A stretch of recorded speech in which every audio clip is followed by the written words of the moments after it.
ይህ የእግር ኳስ አማልክት አስገራሚ ድርሰት ነው ይህ ምትሃት ነው እንዲህ ያለውን ቅጽበት እግር ኳስ ብቻ ነው የሚሰጠው እንዴት ያለ ጨዋታ ነበር እንዴት ያለ እብደት ነበር ጡዘትና እጥፋት የበዛበት ለመተንበይና ለመገመት ያዳገተ አሁን መሩ ሲባል መልሰው የሚመሩበት ኢንተር ሚላን አሸነፈ ሲባል ባርሴሎና የሚያንሰራራበት ባርሴሎና አለፈ ሲባል ኢንተር ሚላን የሚሻገርበት ይህ እግር ኳስ ነው ይህ ምትሃት ነው የትም መድረክ ላይ የሌለ የትም ቦታ ላይ ያልታየ 7-6 ኢንተር ሚላን የቻምፒየንስ ሊግ ፍጻሜ ተካፋይ መሆኑን አረጋገጠ ውድ የሸጋ ስፖርት ተከታታዮች ቻናላችንን ሰብስክራይብ በማድረግ ቤተሰብ እንድትሆኑ በአክብሮት እንጠይቃለን ኦ እግር ኳስ አንቺ ምትሃታዊ አንቺ እብድ አሳባጅ እንዴት ያለ ክስተት ነበር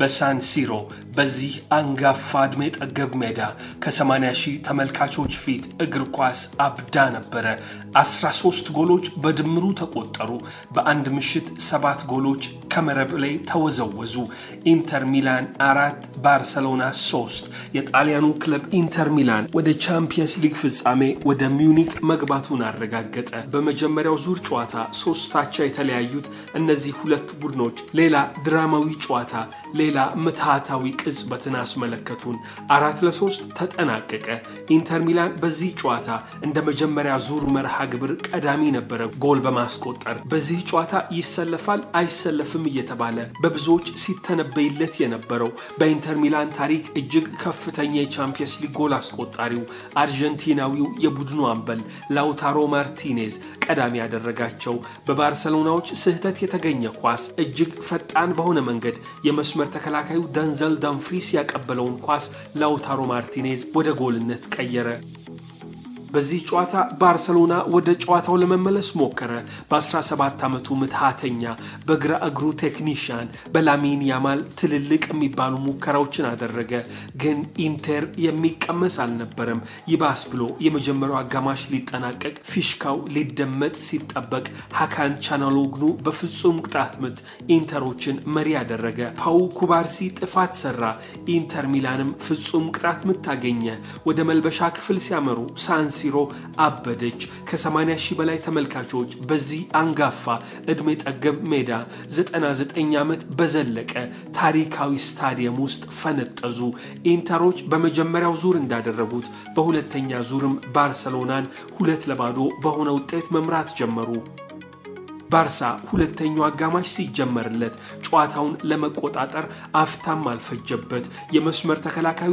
ኤሪክ ጋርሲያ በ54ኛው ደቂቃ ባርሴሎና ላይ ነፍስ ዘራ በላማሲያ ያደገው በባርሴሎና የተገፋው ወደ ማንቸስተር ሲቲ አምርቶ ያልተሳካለት ነገር ግን ወደ ቀድሞ ቤቱ ዳግም የሄደው ይህ የመስመር ተከላካይ ጁል ኩንዴ በሌለበት ጨዋታ እንዲሰለፍ የተመረጠው ኤሪክ ጋርሲያ ባርሴሎናን ወደ ጨዋታ መለሰ ዳኒ ኦልሞ በመጀመሪያው አጋማሽ ማአት ኳሶችን ሳተ ለቁጥር የሚታክቱ አጋጣሚዎችን አመከነ ነገር ግን ሁለተኛውን ያቻነት ጎል በ60ኛው ደቂቃ ለባርሴሎና አስቆጠረ ከዚህ በኋላ የምትሃተኛው እግሮች የ17 ዓመቱ ተጫዋች የላሚን ያማል ቅጽበቶች ነበሩ ይህ ስፔናዊ እውነትም ተተኪው ሊዮኔል ሜሲ ነው በግራ እግሩ የማይፈጥረው ነገር የለም ለአንድ ለሁለት ለሶስት ሊከላከሉት ሞከሩ ግን ማንንም ሊያቆመው አልቻለም ያን ሶመር ብቻ ይህንን ተጫዋች ኳስና መረብን እንዳያገናኝ ከለከለው ያን ሶመር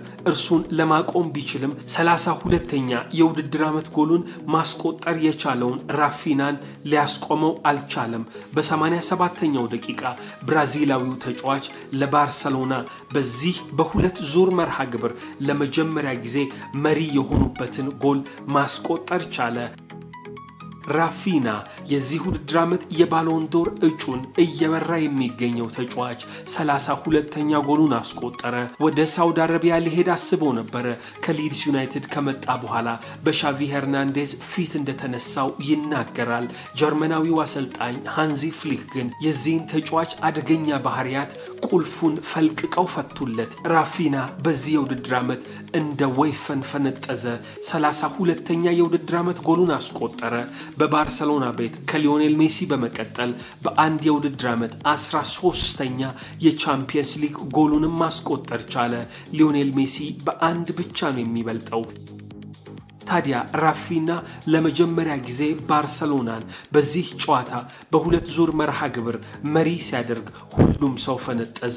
ፕሬዝዳንቱ ሁዋን ላፖርታ የሚያቆማቸው አልነበረም። ሳንሲሮ ላይ በቪአይፒ ቦክስ ውስጥ የባርሰሎና ሰዎች ደስታቸው ቅጣጣ። የባከነ ደቂቃ 5 ተጨመረ። የዚህኔ የ37 ዓመቱ አንጋፋ ፍራንቼስኮ አቼርቢ የመሃል ተከላካዩ ሰው ካልታሰበ ቦታ መጣ። አሁን ይህ የኔ ሰዓት ነው አለ። ፍራንቼስኮ አቼርቢ ለመሸነፍ ዝግጁ አልነበረም። በፓቪያ፣ በስፔዚያ፣ በሬጂና፣ በጄኖዋ፣ በቺቮ፣ በኤሲ ሚላን፣ በሳሱዎሎ፣ በላዚዮ የተጫወተው ይህ አንጋፋ የመሃል ተከላካይ ባለቀ ሰዓት የኢንተር ሚላን አዳኝ ሆኖ መጣ። እርሱ መሲያቸው ነበረ። በ37 ዓመቱ ከተከላካይ ስፍራ ወጣና ያጥቂ ስፍራ ተጫዋች ሆነ። ደንዘል ደምፍሪስ ያሻማውን ኳስ በ93ኛው ደቂቃ በባከነ ሰዓት ኢንተር ሚላንን አቻ አደረገ። 3-3 ሳንሲሮ ፈነጠዘች። ጣሊያን ሚላን እጅግ ተናወጠች። ኢንተር ሚላን ደስታቸው ቅጣጣ። ይህ የአቻነት ጎል ሁለቱን ቡድኖች ወደ ጭማሪ ሰዓት አመራቸው። 30 ደቂቃ ተሰጠ። የዚህኔ ለኢንተር ሚላን ልዩነት የፈጠረው ተጫዋች የማሸነፊያውን ጎል አስቆጠረ። ዳቪዴ ፍራቴሲ ይህንን መርሃ ግብር ኢንተር ሚላን እንዲያሸንፍ ምክንያት የሆነውን ጎል በ99ኛው ደቂቃ ላይ አስቆጠረ። ጣሊያናዊው ተጫዋች በሳንሲሮ የሽቦ ፍርግርጎች ላይ ተንጠልጥሎ ከደጋፊዎቹ ጋር ደስታውን ገለጸ። ኢንተር ሚላን የፍጻሜ ተፋላሚ መሆኑን አረጋገጠ። ላሚን ያማል ገና በ17 ዓመት ለባርሰሎና 100 በላይ ጨዋታዎችን ያደረገው ስፔናዊ የቻለውን ሁሉ ጣረ። በሳንሲሮ ላይ የነበሩ አለቶችን ሁሉ አተረማመሰ።